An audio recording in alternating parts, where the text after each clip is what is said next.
हर हर महादेव। मित्रों, इंसान को कभी अपने वक्त पर घमंड नहीं करना चाहिए, क्योंकि वक्त कब करवट ले ले कोई नहीं जानता। समय सबसे बलवान है। यह राजा को रंक और रंक को राजा बना सकता है। जिंदगी सिर्फ तुम्हारी है और दर्द भी सिर्फ तुम्हारा है। कोई तुम्हारी परेशानी नहीं समझ सकता, कोई तुम्हारे टूटे हुए दिल को महसूस नहीं कर सकता, लेकिन डर और भरोसा लोग चाहते हैं कि तुम उनके अनुसार रखो। मित्रों, आज मैं 3 ऐसी बातें बताऊंगा जिन्हें कभी भी बिना सोचे समझे मत मानो, चाहे वो तुम्हारा परिवार, दोस्त या कोई सबसे करीबी क्यों ना हो। अगर तुम इन्हें जान जाओ तो ये तुम्हारी पूरी जिंदगी बदल सकती है। मित्रों, एक बार कैलाश में भगवान शिव और माता पार्वती विराजमान थे। तभी माता पार्वती ने भगवान शिव से पूछा, हे प्रभु, इस संसार में मनुष्य को बुरे कर्मों का फल कैसे भोगना पड़ता है? जो मनुष्य अपने ही परिवार से धोखा खा जाते हैं, उनका क्या होता है? भगवान शिव मुस्कुराए और बोले, हे देवी, आज आपने संपूर्ण जगत के कल्याण के लिए अत्यंत महत्वपूर्ण प्रश्न किया है। हे देवी, आज मैं आपके इस प्रश्न का उत्तर एक कथा के माध्यम से दूंगा। आप इसे ध्यानपूर्वक पूरा सुनना। मित्रों, कथा शुरू करने से पहले मेरा आप सभी से अनुरोध है कि एक बार सच्ची श्रद्धा से कमेंट में हर हर महादेव अवश्य लिखें।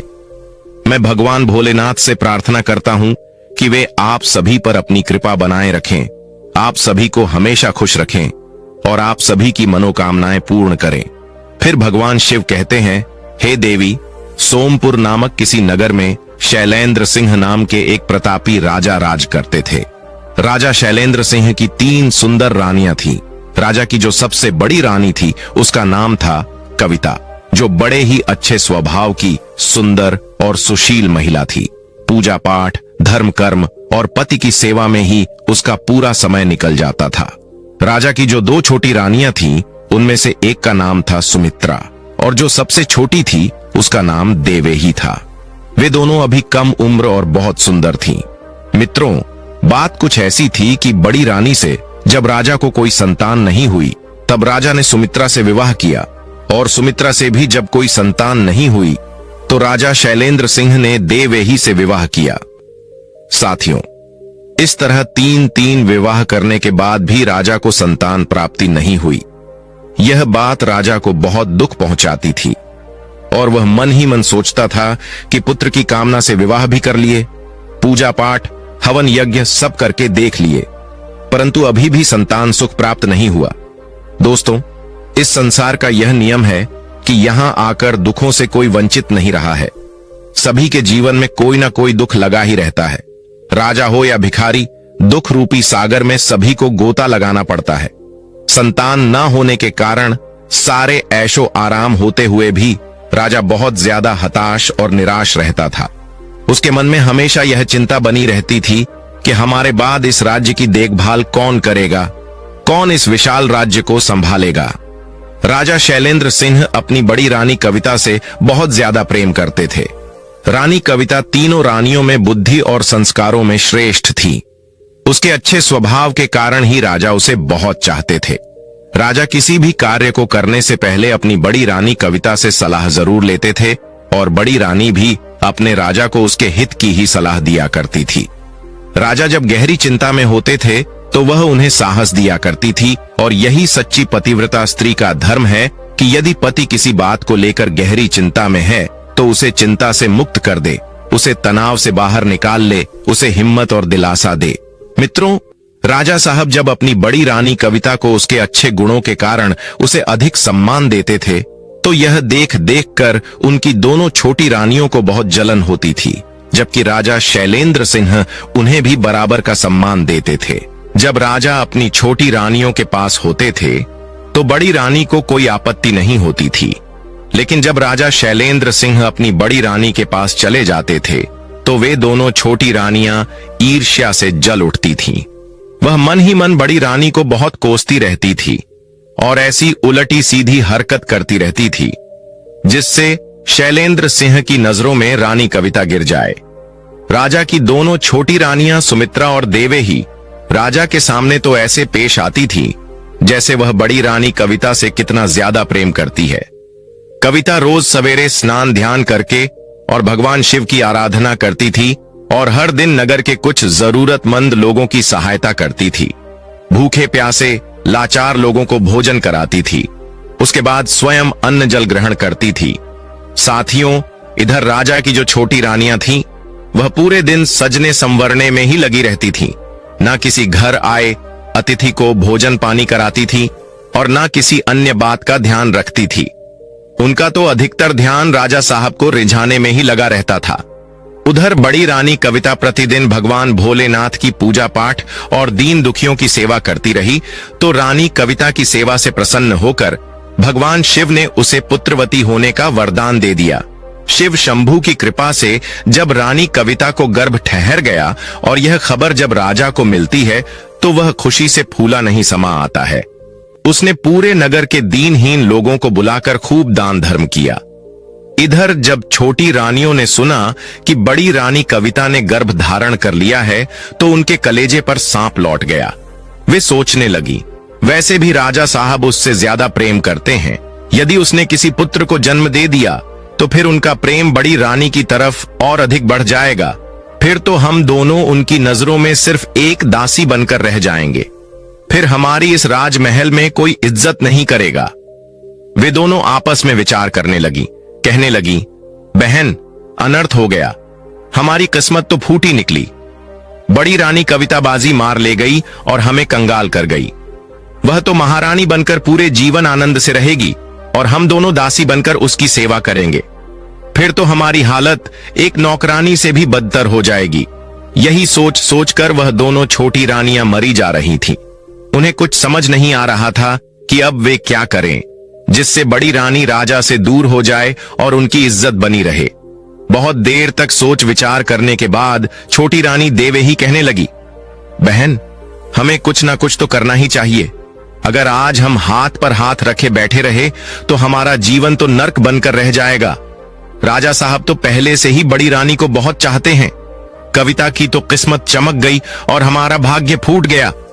मित्रों, इस प्रकार वह दोनों रानियां ईर्ष्या की जलन से मरी जा रही थीं। देवही बोली, बहन, इससे पहले कि महाराज मुझसे अपना मोह भंग करें, मैं अभी से अपने मायके चली जाती हूं। यहां देख देख कर, घुट घुट कर मैं नहीं जी पाऊंगी। तब सुमित्रा कहने लगी, बहन, मायके जाना कोई समस्या का समाधान नहीं है।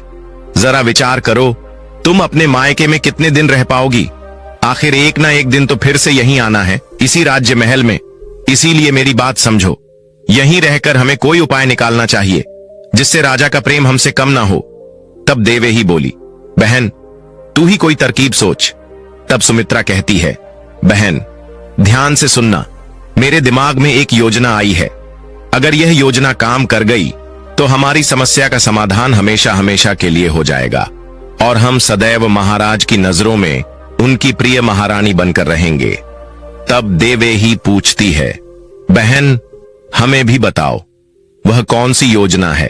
तब सुमित्रा समझाती है, अगर हम दोनों मिलकर बड़ी रानी को राज्य से निकलवा दें तो महाराज पहले की तरह हमसे प्यार करने लगेंगे और हमारा खोया हुआ सम्मान फिर से लौट आएगा।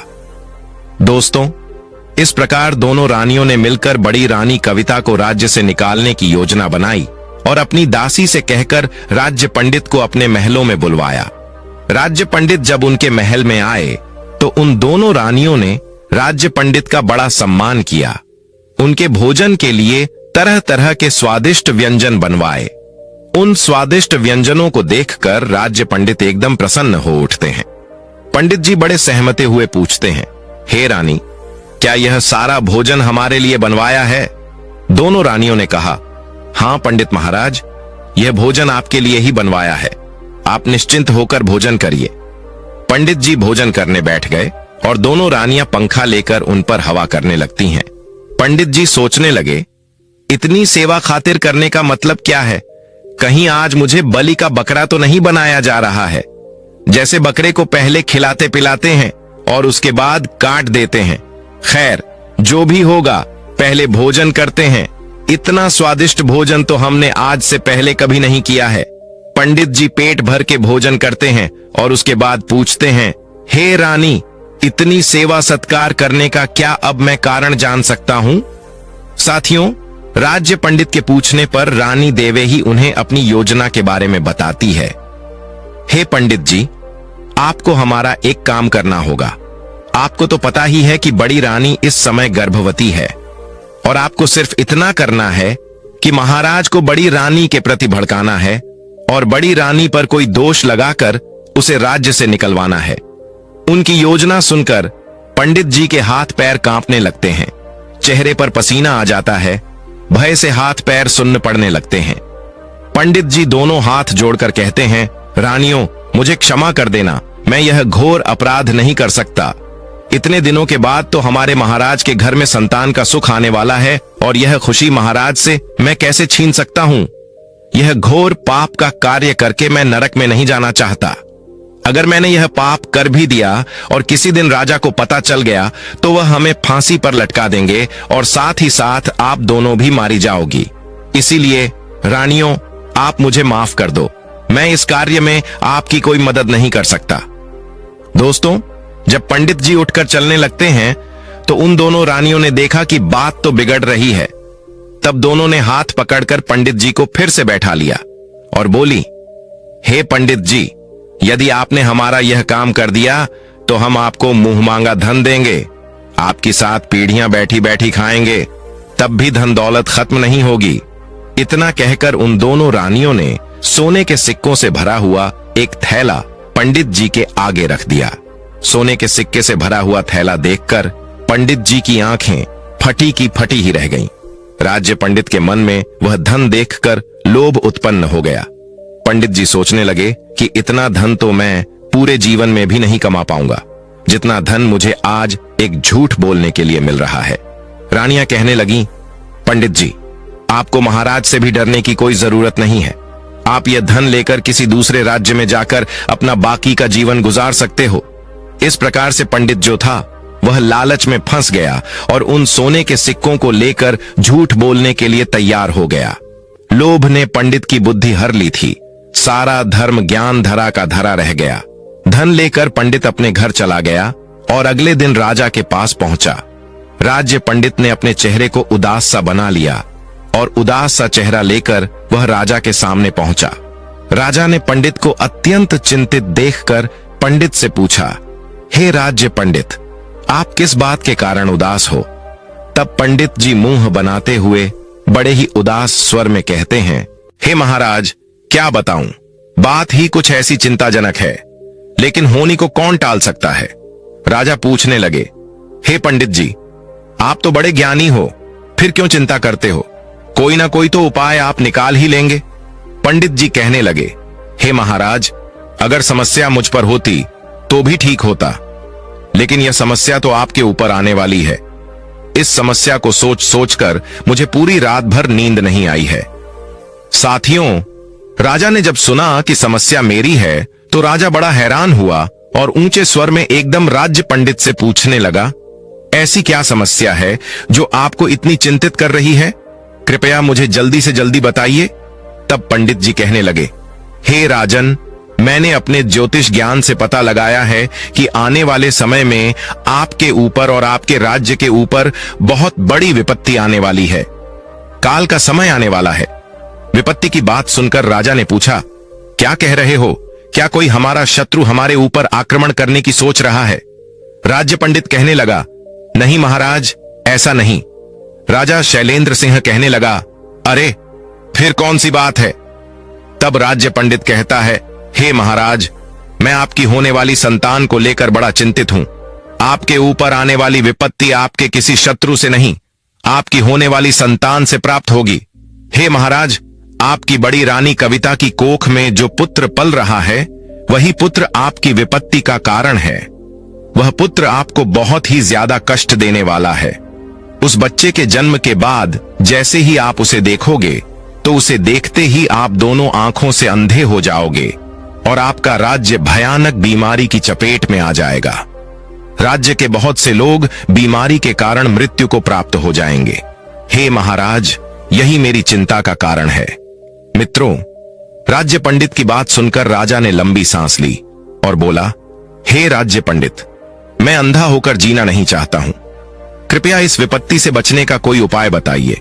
और हम यह भी नहीं चाहते हैं कि हम संतान के सुख से वंचित रहे। क्या आपके पास कोई ऐसा उपाय है जिससे यह दोनों बातें हो सके? तब राज्य पंडित ने जवाब दिया, उपाय तो है महाराज, परंतु आप उस उपाय को कर नहीं पाएंगे क्योंकि वह उपाय बड़ा कठिन है। राजा ने कहा, पंडित जी, आप बस उपाय बताइए, करना और ना करना तो मेरे हाथ में है। तब राज्य पंडित रानी कविता को राज्य से बाहर निकालने के लिए झूठा उपाय बताता है। महाराज, यदि आप भलाई चाहते हैं तो अपनी बड़ी रानी कविता का इसी अवस्था में त्याग कर दीजिए।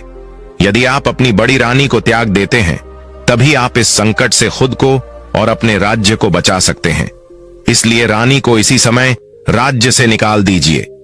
इससे आपके ऊपर आने वाली विपत्ति भी टल जाएगी और रानी जहां भी रहेगी वह सकुशल बच्चे को जन्म भी दे देगी।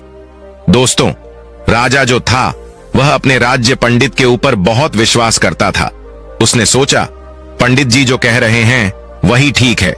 उसने एक बार भी राज्य पंडित पर संदेह नहीं किया कि पंडित जो कह रहा है वह उसकी दुष्ट रानियों की चाल है। राज्य पंडित की बात को राजा शैलेंद्र सिंह ने बहुत गंभीरता से लिया और अपनी रानी कविता को त्यागने का निश्चय कर लिया।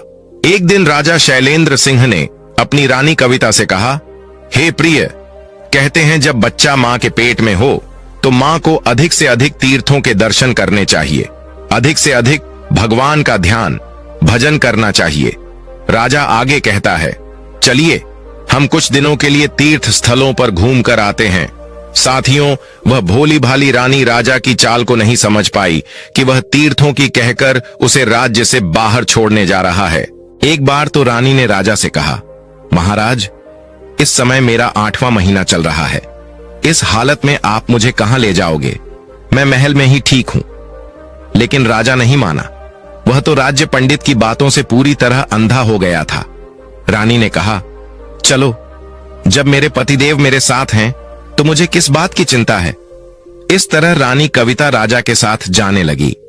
अगले दिन राजा और रानी अपने रथ में बैठकर महल से निकलते हैं और कई राज्यों तक तो राजा रानी को रथ में बैठाकर ले गया। जब घना जंगल लाया तो राजा रानी को पैदल ले जाने लगा। उस घने जंगल में राजा शैलेंद्र सिंह जब पहुंचा तो चलते चलते रानी ने राजा से कहा, हे महाराज, इतनी देर से चलते चलते मैं थक चुकी हूं। यहीं किसी वृक्ष के नीचे बैठकर विश्राम करना चाहती हूं, क्योंकि इस अवस्था में मुझसे ज्यादा नहीं चला जाता। राजा ने कहा, ठीक है प्रिय, तुम आराम करो, हम तुम्हारे पास में ही बैठ जाते हैं। इस प्रकार रानी कविता अपने पति के पास एक वृक्ष के नीचे बैठकर आराम करने लगती है। रानी पहले से हारी थकी तो थी ही, इसीलिए उसे जल्दी ही गहरी नींद आ गई। रानी गहरी नींद में निश्चिंत होकर सो जाती है। उसे क्या पता था कि राजा के मन में आखिर क्या चल रहा है। इधर राजा शैलेंद्र सिंह ने एक कागज पर कुछ लिखा और रानी के पास रखकर वहां से चला आया। कुछ समय बाद रानी जब नींद से जागी तो रानी ने अपने पास अपने पति को नहीं पाया। वह एकदम से डर के मारे घबरा गई। उसने अपने पास रखे एक कागज को पढ़ा तो पढ़ते ही उसके आंसू निकल आए। कागज में लिखा था, हे मेरी प्यारी रानी, मुझे क्षमा कर देना। किसी कारणवश मैं तुम्हारा त्याग कर रहा हूं। अब तुम चाहे जहां जाओ, जहां रहो, हमारा तुमसे कोई नाता नहीं है। दोस्तों, राजा शैलेंद्र सिंह का वह खत पढ़कर रानी कविता गहरे शोक में डूब जाती है और अपने पति का नाम लेकर के उस जंगल में रोती चिल्लाती घूमती रहती है। लेकिन राजा का वहां कहीं अता पता नहीं था। वह दुखियारी उसी हालत में कई घंटे इधर उधर भटकती रहती है। उसके दुख का वर्णन करना भी मुश्किल है। रानी बार बार यही प्रश्न कर रही थी कि आखिर मुझसे भूल क्या हो गई जो राजा साहब ने मुझे त्याग दिया। लेकिन उसके प्रश्न का कोई जवाब देने वाला वहां नहीं था। उस लाचार रानी को अपनी इतनी चिंता नहीं थी, पर उसके पेट में जो बालक पल रहा था उसकी चिंता बहुत अधिक थी। अगर वह अकेली होती तो कहीं अपने प्राण त्याग देती, लेकिन जिस बालक ने अभी दुनिया भी नहीं देखी उसकी हत्या कैसे कर सकती थी। वह 8 माह के गर्भ को साथ लेकर जंगल में इधर उधर भटकती रही। फिर उसने हिम्मत बांधी और भगवान को याद किया। भगवान की कृपा से उसे एक रास्ता दिखाई दिया। अब वह उस रास्ते पर धीरे धीरे आगे बढ़ने लगी। पूरे दिन भूखी प्यासी रानी उसी रास्ते पर चलती रही। चलते चलते वह एक साधु के आश्रम पर पहुंच जाती है। आश्रम के साधु ने देखा कि एक महिला जो गर्भवती है वह अकेली भटकती हुई उसके पास आई है। साधु जी को बड़ा आश्चर्य हुआ कि इस दुखियारी को भला इस जंगल में किसने अकेला छोड़ दिया। साधु जी ने उस दुखियारी को पानी पिलाया, उसे बैठने के लिए आसन दिया। उसके बाद उससे उसके अकेले भटकने का कारण पूछा। साधु के पूछने पर रानी कविता ने रोते रोते सारी बात बता दी। रानी की दुख भरी कहानी सुनकर साधु जी को उस पर तरस आया और कहने लगे, पुत्री, तुम चिंता मत करो, तुम सही जगह पर आ गई हो। यहां तुम्हें कोई तकलीफ नहीं होगी। जब तक मर्जी हो तब तक तुम इस आश्रम पर आराम से रहो। आज से और इस समय से अब मैं ही तुम्हारा पिता हूं और तुम मेरी पुत्री हो। मैं तुम्हारा दुख सुख में ख्याल रखूंगा। साधु महाराज की बात सुनकर कविता को कुछ तसल्ली मिली और वह गर्भावस्था में उन्हीं साधु जी की कुटिया पर रहने लगी। धीरे धीरे समय बीतता गया और रानी के प्रसव का समय निकट आ गया। रानी ने उन्हीं साधु जी के आश्रम पर अपने बच्चे को जन्म दिया। रानी के गर्भ से एक पुत्र ने जन्म लिया। साधु जी ने उस बालक का नाम श्रीधर रख दिया। मित्रों, बालक श्रीधर अपनी मां और साधु जी की देखरेख में बड़ा होने लगा। उसकी शिक्षा भी उसी आश्रम पर ही हुई थी। साधु जी ने ही उस बालक को पढ़ाया लिखाया और उसे योग्य बनाया। श्रीधर के साथ के जो बच्चे थे वह उसे बिना मां बाप का अनाथ कहकर चिढ़ाया करते थे। बालक श्रीधर अपना पिता उन्हीं साधु जी को मानता था, क्योंकि बचपन से लेकर अब तक उन्हीं साधु जी ने उसका पालन पोषण किया था। धीरे धीरे श्रीधर 16 वर्ष का हो गया। वह बालक अब किशोर बन गया था। जब वह समझदार हुआ तो उसे पता चला कि साधु जी तो उसकी मां को बेटी कहकर बुलाते हैं। तो उसने सोचा, महात्मा जी तो मेरी मां के पिता हैं, तो मेरा पिता कौन है? यही सवाल उसने अपनी मां से आकर किया। हे मां, आखिर मेरा वास्तविक पिता कौन है? मुझे सच सच बताओ ताकि मैं अपने मित्रों को जवाब दे सकूं। जब भी पुत्र श्रीधर अपनी मां से अपने पिता के बारे में पूछता था तो वह बात को टाल दिया करती थी। वह बेटा कभी इस बात को जान नहीं पाया कि आखिर उसका पिता कौन है, वह कहां रहता है और क्या करता है। उसकी मां उसके पिता से दूर क्यों रहती है, यह सारे प्रश्न अभी तक उसके लिए अनसुलझे थे। समय का पहिया चलता रहा। वह दोनों जन महात्मा जी के आश्रम पर रहते थे। एक दिन उन साधु जी का अंतिम समय निकट आ गया। तब साधु जी ने कविता और उसके पुत्र श्रीधर को अपने पास बुलाया और कहा, पुत्री, अब मेरा समय आ गया है। जाने से पहले मैं तुम्हें 2 चीजें देना चाहता हूं। वह दोनों चीजें तुम्हारे जीवन में बहुत काम आएंगी। साथियों, इतना कहकर साधु जी ने अपनी चारपाई के नीचे से 2 चीजें निकाली। उनमें से एक तो चमत्कारी तीर था और दूसरी एक चमत्कारी झोली थी। उन्होंने दोनों चीजें रानी कविता को सौंपते हुए कहा, इसमें रखा हुआ धन कभी समाप्त नहीं होता है। एक बार में इससे जितना धन मांगोगे यह झोली उतना ही धन आपको दे देगी। और इस तीर की विशेषता यह है कि यह तीर जिसके ऊपर छोड़ दिया जाएगा यह अपने लक्ष्य को भेद कर ही वापस लौटेगा, चाहे इसके सामने कितना भी शक्तिशाली शत्रु क्यों ना हो। इतना कहकर साधु जी ने अपना शरीर त्याग दिया। साधु जी के जाने के बाद वे दोनों मां बेटे आश्रम पर अकेले रह गए। उन्होंने महात्मा जी का अंतिम संस्कार किया और कुछ दिन तक आश्रम पर रहे। वहां उन्हें बिल्कुल अकेला सा लगता था। कुछ दिनों बाद उन दोनों मां बेटे ने उस आश्रम को छोड़ दिया। अब उनके पास साधु जी के द्वारा दी गई वही झोली और वह तीर था। वह उस झोली से जितना धन चाहते थे उतना धन मांग लेते थे। दोस्तों, एक दिन रानी कविता अपने पुत्र को लेकर अपने नगर को लौट आई, जहां उसके पति का राज्य था। उसने नगर में ही एक छोटा सा घर बनाया और बेटे के साथ वहां चुपचाप रहने लगी। अपने ही नगर में बेटे के साथ रहते हुए उसे 5 वर्ष बीत गए। रानी ने कभी अपने राजमहल में जाने का प्रयास नहीं किया और न ही अपने बेटे को बताया कि यहाँ के जो राजा हैं वह उसके पिता हैं। उधर महल में राजा की दूसरी रानी सुमित्रा ने महाराज शैलेंद्र सिंह को अपने प्रेम जाल में ऐसा फंसाया कि वह पूरी तरह उसके काबू में आ गया। अब राजा सिर्फ उसी रानी का होकर रह गया। उसकी जो छोटी रानी देवही थी वह अपने महाराज से मिलने के लिए तरसती रहती थी। सुमित्रा राजा को कभी मौका नहीं देती थी कि वह अपनी छोटी रानी के पास जा सके। राजा भी सुमित्रा के प्रेम के वशीभूत होकर वह जैसा कहती थी वैसा ही करता था। वह एक प्रकार से सुमित्रा का गुलाम बन गया था। वह अपने दरबार में भी बहुत कम जाता था। उसका राजकाज उसके मंत्री ही संभालते थे। वह पूरे दिन सुमित्रा के कक्ष में पड़ा रहता था। राजा का यह बदला बदला व्यवहार देखकर छोटी रानी देवही ही मन जलती रहती थी। एक प्रकार से राजा ने उसे बिल्कुल भुला दिया था।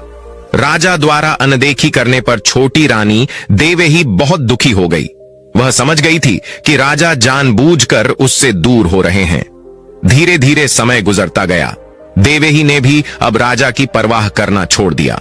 उसने अपने ही मंत्री से प्रेम संबंध बना लिया। चोरी छुपके वह मंत्री से मिलती रहती थी और उसके प्रेम में पड़कर राजमहल की ओर राजा की गुप्त बातें उसे बताती रहती थीं। मंत्री बड़ा ही धूर्त और दुष्ट किस्म का व्यक्ति था। ऊपर से रानी भी उसका पूरा सहयोग कर रही थी, तो मंत्री ने उस राज्य को ही छीनने का निश्चय कर लिया। उसने पड़ोसी देश के राजा से बातचीत करके अपने ही राज्य पर हमला करवाने की योजना बनाई। उसने पड़ोसी देश के राजा को समझाया कि आप अपनी पूरी सेना लेकर हमारे राज्य पर हमला कर दें और समय आने पर मैं अपनी सेना से आपकी सेना के सामने हथियार डलवा दूंगा। जब राजा पूरी तरह से हमारे कब्जे में हो जाएगा तो हम उसका आधा आधा राज्य बांट लेंगे। पड़ोसी देश का राजा भी मंत्री की इस बात के लिए राजी हो गया। मित्रों, एक दिन मौका पाकर पड़ोसी देश के राजा ने अपनी सेना ले जाकर राजा शैलेंद्र सिंह के राज्य पर आक्रमण कर दिया। राजा शैलेंद्र सिंह उस समय अपनी रानी सुमित्रा के कक्ष में था। राजा के अंगरक्षक ने राजा शैलेंद्र सिंह को यह खबर दी कि महाराज, पड़ोसी देश ने हम पर हमला कर दिया है। उन्होंने चारों ओर से हमारे राज्य को घेर लिया है। हमारे राज्य के नगरवासी डर के मारे अपनी जान बचाकर भाग रहे हैं।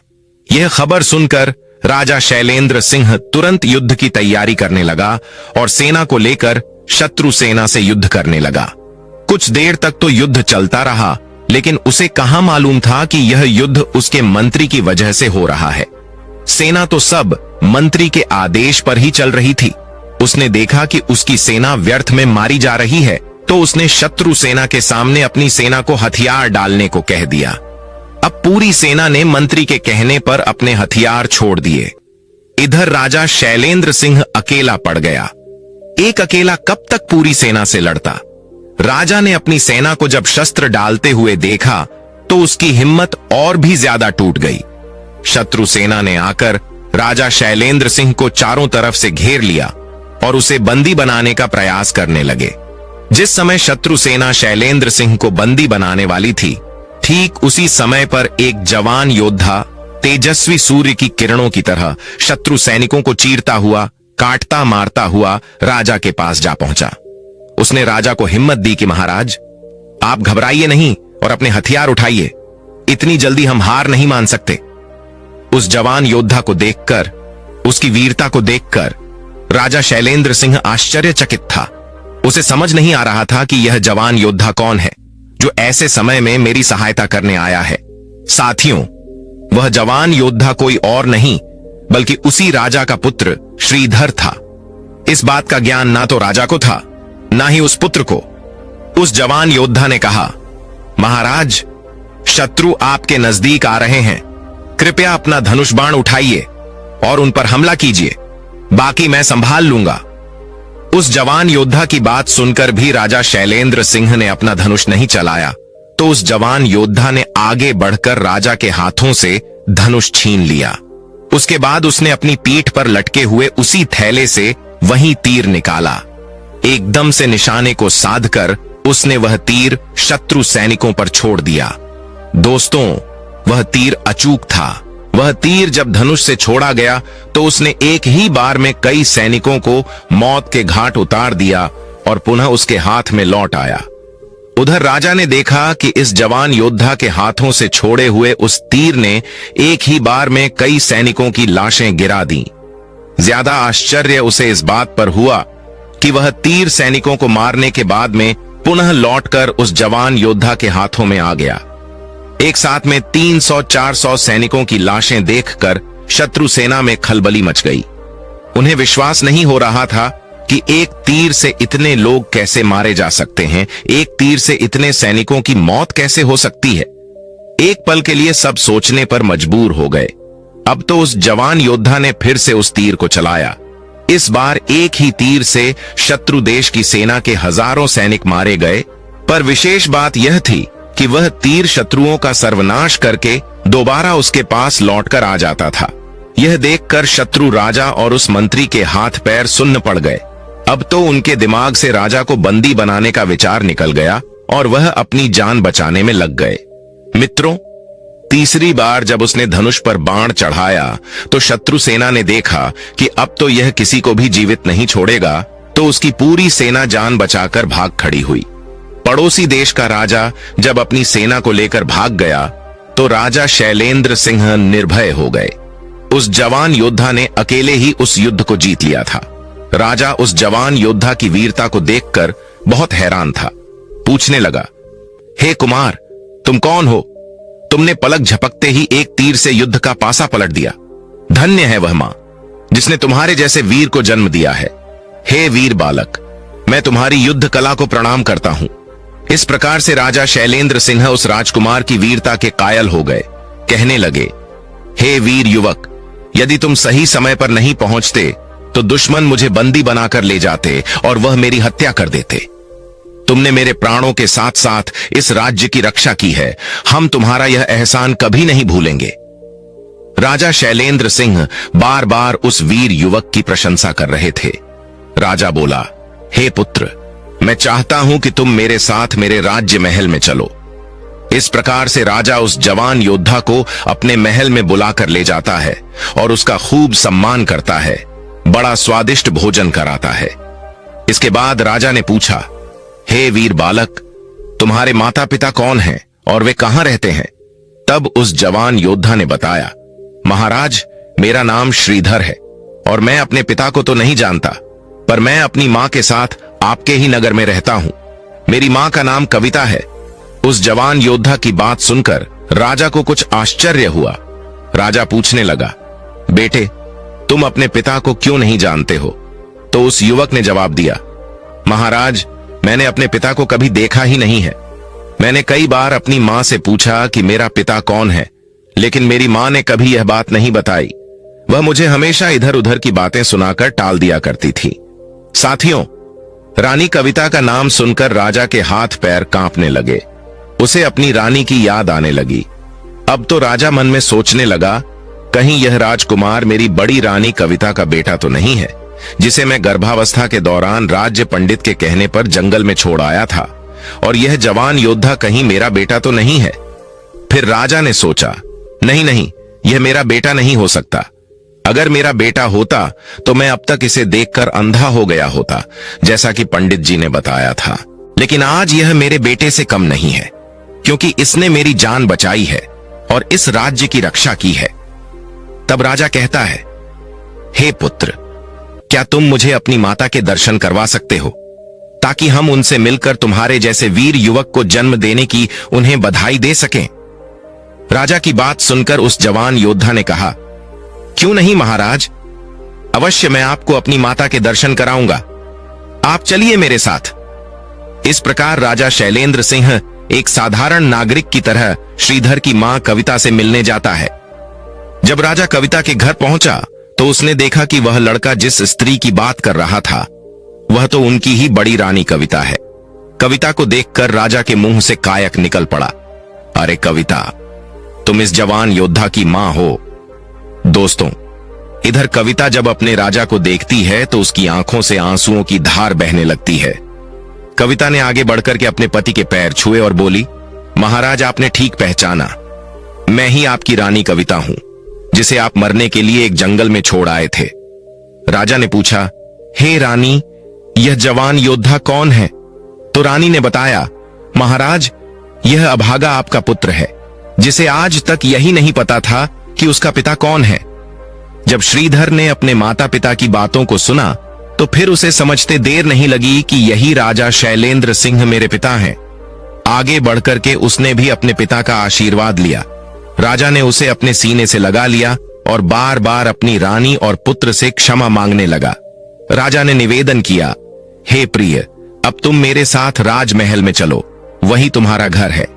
रानी ने कहा, महाराज, मैं आपके साथ तभी चलूंगी जब आप मुझे यह बता दोगे कि मुझे आपने उस घने जंगल में क्यों छोड़ दिया था और किसके कहने पर आपने मेरा त्याग किया। तब राजा ने अपनी रानी कविता को सारी कहानी कह सुनाई और कहा, हे रानी, मुझसे राज्य पंडित ने यह कहा था कि हमारे पुत्र का जन्म होने पर उसे देखते ही मैं अंधा हो जाऊंगा और राज्य पर भयंकर विपत्ति आन पड़ेगी। इसी डर से मैंने तुम्हारा त्याग कर दिया था। तब रानी बोली, महाराज, अगर राज्य पंडित की बात सत्य होती तो आप अब तक अंधे हो चुके होते, क्योंकि आपने युद्ध क्षेत्र में ही मेरे पुत्र को देख लिया है। लेकिन आप एकदम सही सलामत हैं। मुझे लगता है कि राज्य पंडित ने आपको धोखा दिया था। मित्रों, राजा ने राज्य पंडित को अपने पास बुलाया। जब उससे पूछा तो पहले तो वह इधर उधर की बातें करने लगा। जब राजा ने धमकी देते हुए पूछा तो उस पंडित ने सारी कहानी सच सच बता दी और कहा, हे महाराज, आपकी दोनों रानियों ने मुझे लालच देकर मुझसे यह पाप करवाया था। मुझे आप क्षमा कर दीजिए। राजा क्रोध से भर गया। उसने तुरंत ही दोनों रानियों और उस राज्य पंडित को जेल में डालने का हुक्म दे दिया।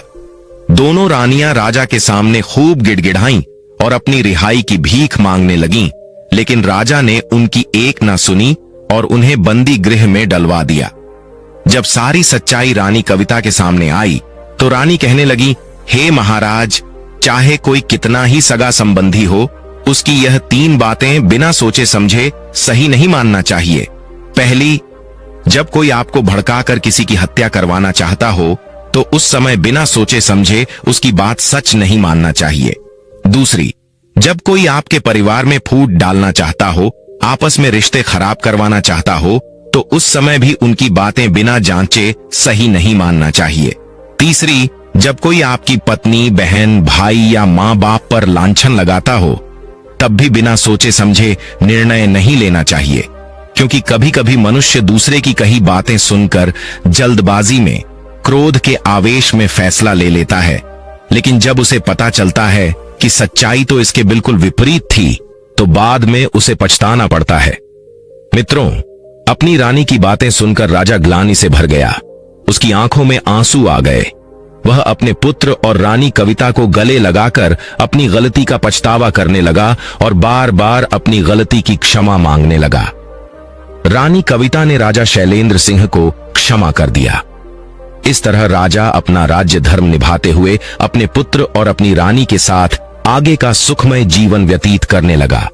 फिर भगवान शिव कहते हैं, हे देवी, इस संसार में प्रत्येक मनुष्य को कर्मों का फल भोगना ही पड़ता है, लेकिन मनुष्य को बुरे वक्त में धैर्य के साथ अच्छे कर्म करते रहना चाहिए, क्योंकि वक्त आने पर उस अच्छे कर्म फल जब मनुष्य को मिलता है तो उसका जीवन बदल जाता है।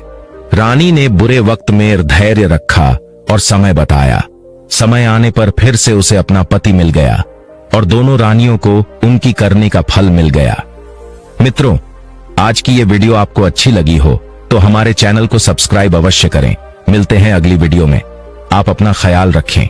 नमस्कार दोस्तों, किसी को अपशब्द कहना, चुगली करना, दूसरों की बुराई करना या जलन और ईर्ष्या का भाव रखना, ये सब आदतें न केवल आपके विकास में बाधा डालती हैं, बल्कि आपके जीवन में खुशियों को भी रोक देती हैं। क्या कभी आपने सोचा है कि हमारे भाग्य में जो लिखा होता है उसे बदला जा सकता है? आज की इस प्रेरणादायक कहानी में हम जानेंगे कि जन्म से पहले जो हमारे जीवन में लिखा जा चुका होता है, क्या वह बदला जा सकता है? यदि आप यह सब जानने के इच्छुक हैं, तो इस अद्भुत कहानी को अंत तक जरूर सुनें। नमस्कार दोस्तों, आप सभी का दिल से स्वागत है इस शिक्षाप्रद और ज्ञानवर्धक कहानी में। मेरा आपसे निवेदन है कि इस कहानी का पूरा आनंद उठाएं और इसे अंत तक हमारे साथ जरूर देखें। तो चलिए शुरू करते हैं। बहुत समय पहले की बात है। एक गांव में एक गरीब किसान लक्ष्मण अपनी पत्नी के साथ रहता था। उनका जीवन संघर्षों से भरा था, लेकिन एक दिन उनके घर में खुशियों की लहर दौड़ गई। उनके यहाँ एक प्यारे बेटे का जन्म हुआ। इस नन्ही खुशी ने उनके जीवन में नई उमंग भर दी। किसान और उसकी पत्नी इस अनमोल उपहार को पाकर बेहद खुश थे, मानो उनकी जिंदगी में एक नई रोशनी आ गई हो। गांव में हर ओर से लोग किसान को बधाई देने के लिए आ रहे थे। एक सुबह का समय था जब किसान के घर के बाहर एक संत ने भिक्षा के लिए आवाज लगाई। किसान के घर में आज खुशी का माहौल था, इसीलिए उसने संत को आदर पूर्वक अंदर बुला लिया और बैठने के लिए कहा। संत के बैठ जाने पर किसान ने निवेदन किया, महाराज, हमारे घर में लंबे समय बाद संतान का आगमन हुआ है, कृपया इस बच्चे का नामकरण करके हमें आशीर्वाद दें। संत ने बच्चे को अपनी गोद में उठाया और देखा कि उसकी बाजू पर एक विशेष चिन्ह उभरा हुआ है जो राजयोग का प्रतीक था। संत उस चिन्ह को देखकर अचरज में पड़ गए। किसान ने संत के चेहरे पर हैरानी देखी तो पूछ बैठा, महाराज, आप इतने चिंतित क्यों दिख रहे हैं? संत ने मुस्कुराते हुए कहा, चिंतित नहीं, बल्कि मैं अत्यंत प्रसन्न हूं। यह बच्चा अत्यधिक भाग्यशाली है और इसके भविष्य में सफलता के योग हैं। संत ने कहा, तुम्हारे बेटे की किस्मत में राजयोग लिखा है। किसान ने चौंकते हुए पूछा, महाराज, मैं आपकी बात ठीक से समझ नहीं पा रहा, आप क्या कह रहे हैं? संत मुस्कुराए और बोले, तुम्हारा बेटा एक दिन राजा बनेगा। वह 18 साल की उम्र में इस राज्य की राजकुमारी से विवाह करेगा और फिर इस नगर का शासक बन जाएगा। संत की यह बात सुनकर किसान खुशी से झूम उठा। जब गांव वालों को यह खबर मिली कि रामू का बेटा एक दिन नगर का राजा बनेगा, तो सब लोग उसे देखने के लिए उमड़ पड़े। एक दिन की बात है, उस नगर का राजा शिकार के लिए जंगल में निकला था, लेकिन उसे हिरण नहीं मिल पाया। शिकार करते करते राजा काफी दूर जंगल में खो गया। अब उसकी प्यास बढ़ने लगी, लेकिन आसपास कोई नदी या तालाब नहीं था जहां वह पानी पी सके। राजा ने कई घंटे जंगल में भटकते हुए पानी की तलाश की और आखिरकार वह उसी गांव में पहुंच गया जहां लक्ष्मण नाम का किसान अपनी पत्नी और बच्चे के साथ रहता था। राजा की नजर एक साधु पर पड़ी जो अपनी कुटिया के पास बैठा हुआ था। राजा ने प्यासे होकर साधु से पानी मांगा। साधु ने उसे रुकने के लिए कहा और फिर अपनी कुटिया से पानी लाकर राजा को दिया। राजा ने पानी पीने के बाद देखा कि बहुत सारे लोग बाहर इकट्ठे होकर जा रहे थे। राजा ने आश्चर्य से साधु से पूछा, यह लोग कहां जा रहे हैं? साधु ने मुस्कुराते हुए जवाब दिया, ये सभी लक्ष्मण के घर जा रहे हैं, क्योंकि वहां एक अत्यधिक भाग्यशाली बच्चे का जन्म हुआ है। साधु बाबा ने उस बच्चे के बारे में एक भविष्यवाणी की थी, जिसे सुनकर राजा का मन अशांत हो गया। राजा ने जिज्ञासा से साधु से पूछा, ऐसी कौन सी भविष्यवाणी है जिसके कारण सभी लोग लक्ष्मण के घर जा रहे हैं? साधु ने कहा, साधु बाबा ने भविष्यवाणी की है कि जब लक्ष्मण का बेटा 18 साल का होगा तो वह इस राज्य के राजा की पुत्री से विवाह करेगा और बाद में वह इस राज्य का शासक बनेगा। राजा यह सुनकर चौंक गए और बहुत क्रोधित हुए।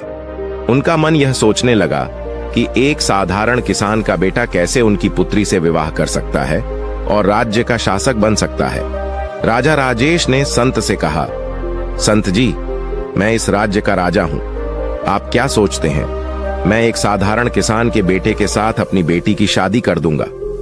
संत ने शांत स्वर में उत्तर दिया, राजेश, जो इस बच्चे के भाग्य में लिखा है उसे कोई नहीं बदल सकता। राजेश ने अपनी ताकत पर घमंड करते हुए कहा, संत जी, आप भगवान का लिखा हुआ मिटाकर दिखाइए, मैं वह कर दिखाऊंगा। संत मुस्कुराए और बोले, राजेश, मैं भी वही हूं और आप भी वही हैं, तो अब हम देखते हैं कि यह सब कैसे घटित होता है। राजा ने संत को प्रणाम किया और अपने महल लौट गया, लेकिन रात भर उसकी नींद उड़ी रही।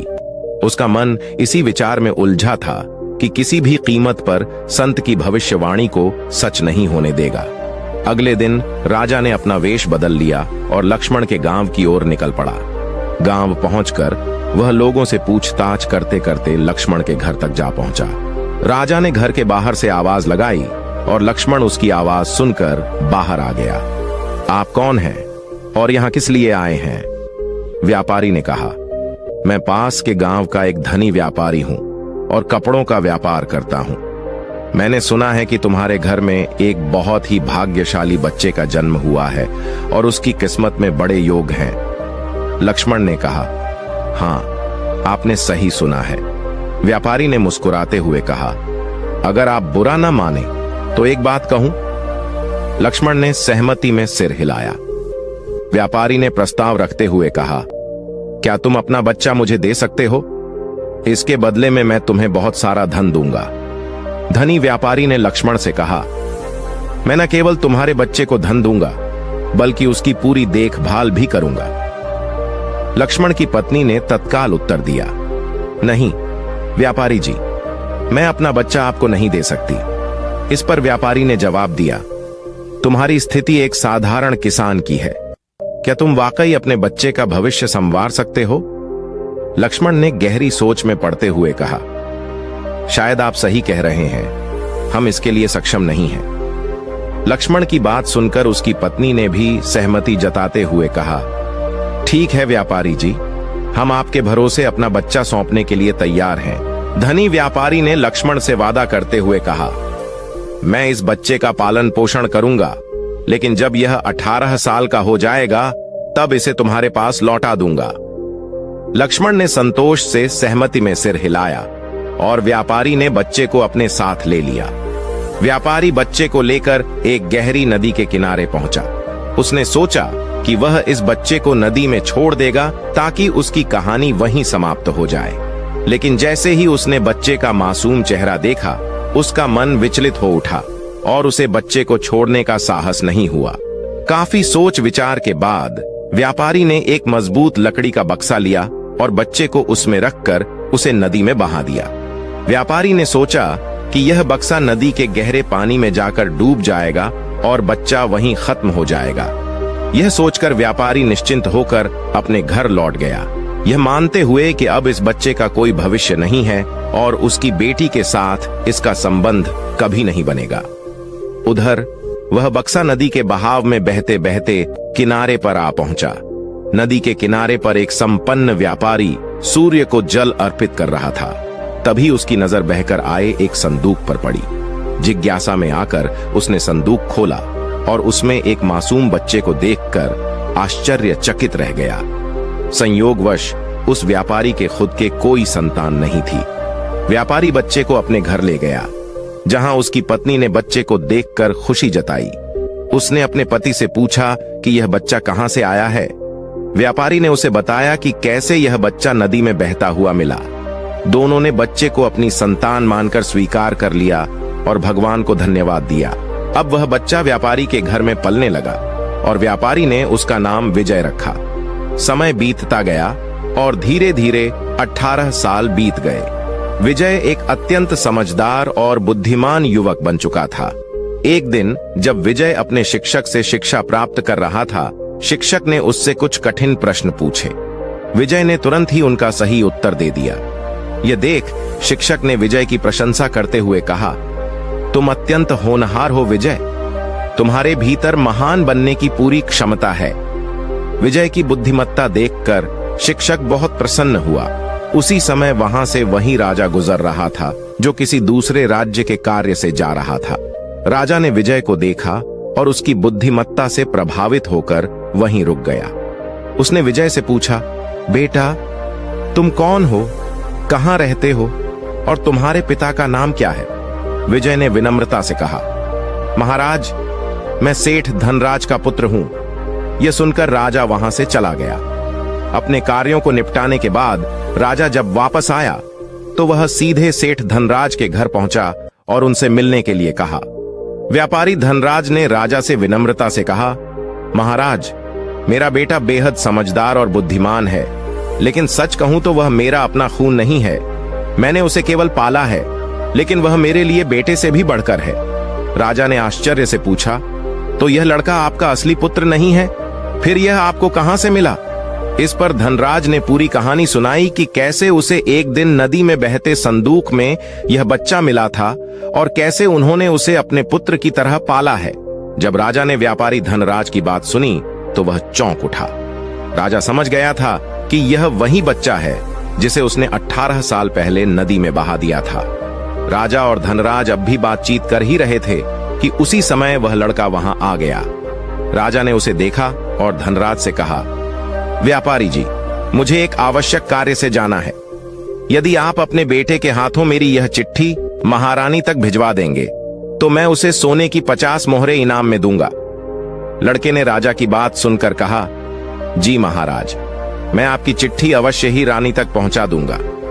राजा ने चुपचाप चिट्ठी में एक गुप्त संदेश लिखा, उस पर अपनी मुहर लगाई और उसे लड़के को सौंपते हुए कहा, बेटा, यह चिट्ठी रानी तक सही सलामत पहुंचा देना।